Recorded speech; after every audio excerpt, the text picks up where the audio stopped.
عليكم أعزائي المشاهدين. يلا أنا خلاص العجينة بتاعتي فارت. أنا حوريكم لا ده فارت عشان مقفولة ومعمورة.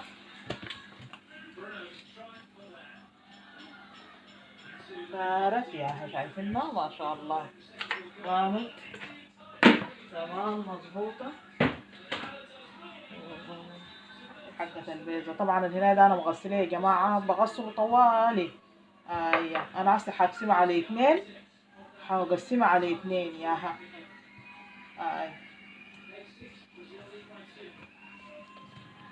هقسمها على 2. دي أنا حطها هنا لحد ما أخلص من دي.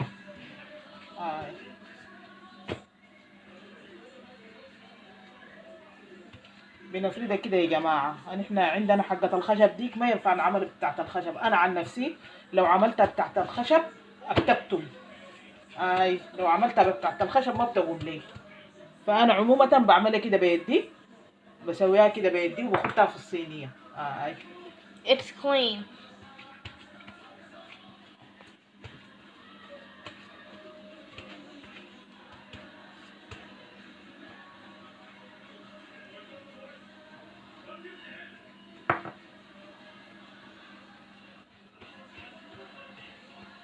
يلا أنا أفردها كده تماما، ودي الصينية اللي أنا بحطها عليها.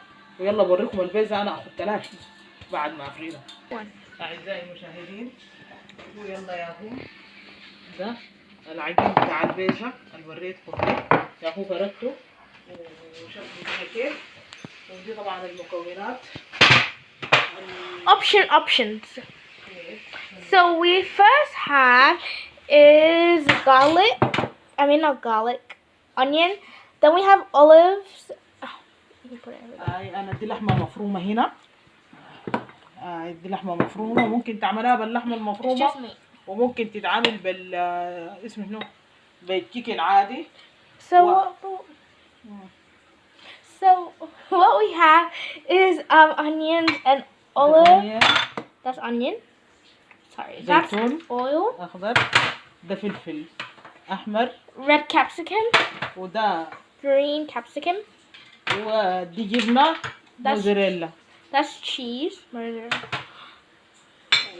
احنا أول شيء يا جماعة بنبدأ عندنا the tomato sauce. Or you can just put ketchup. Actually, we just put tomato sauce because it's like easier to find in the store than other like ketchups and like stuff like that. So we just put tomato sauce. Simple.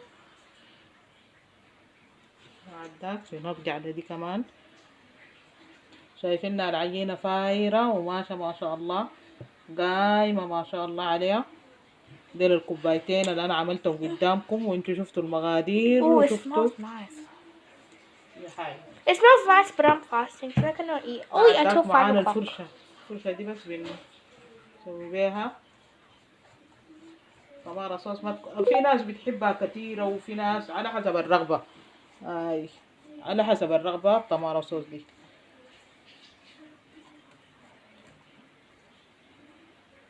عندك هنا حنكب اللحمة. The meat, obviously. دار تكب لحمة، دار تكب اسمه شنو أي حاجة.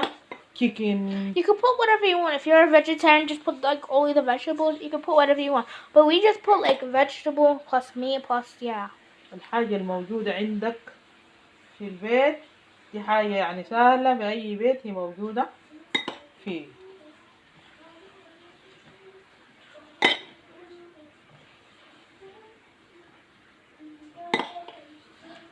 As you can see, that smells beautiful.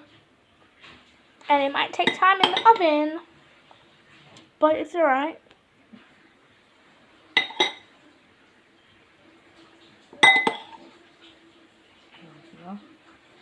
نسويها.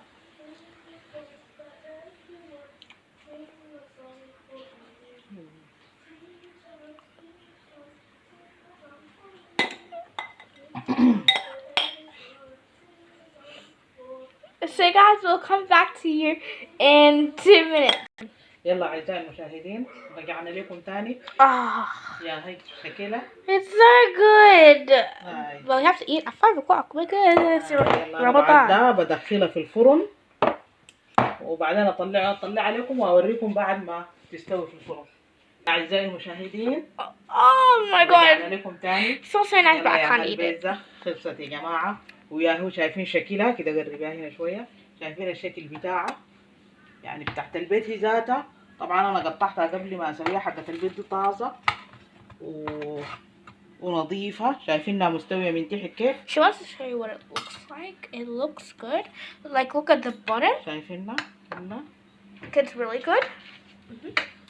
And my mom made it simple to take it out. It's homemade. Yes, and it's very شايفينها good. يا جماعة، شايفين شكلها كيف. Oh my god. Yeah. So good. But I can't eat because it's Ramadan. But it's good because you're fasting. So it's good. أعزائي المشاهدين لو أكلي عجبكم اعملوا لايك، Subscribe. سبسكرايب Share. واعملوا شير. Thank you guys so much for watching, and I hope we see you soon. مع السلامة. مع السلامة. Bye. باي.